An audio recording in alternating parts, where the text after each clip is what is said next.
And in a show of solidarity, Ukraine's President Poroshenko has been invited to those talks tomorrow. Prime Minister Stephen Harper has been an outspoken supporter of Ukraine and one of Russia's harshest critics. But this week, he is being told to put his money where his mouth is. Our Stuart Greer is at the NATO summit in the UK, which is on high alert tonight. Stuart? Good evening, Donna. Well, security is tight here at this Gulf resort in the Welsh countryside with the real fear of a terrorist attack. On top of some military hardware, there is a 20-kilometer fence and some 10,000 police officers guarding this summit. And this is a critical meeting for NATO, with member countries like Canada being asked to spend much more on their militaries. And that has put Prime Minister Harper on the defensive. We can argue about spending, but the reality is this: everything NATO has done in recent years, whether it's been the mission to Afghanistan, the mission to Libya, and now the reassurance mission to Eastern Europe, Canada has not only contributed everything we've asked in those missions, we've contributed disproportionately.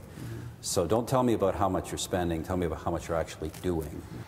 NATO is making a huge request. It wants Canada to effectively double its military spending from $19 to $38 billion a year. And it wants Canada to commit troops and equipment for a new rapid response force aimed at deterring any future Russian threat to Eastern Europe. While Canadian fighter jets are now currently on patrol in the Baltic states, Harper is ruling out any dramatic hike in overall defense spending, especially with an election year coming up.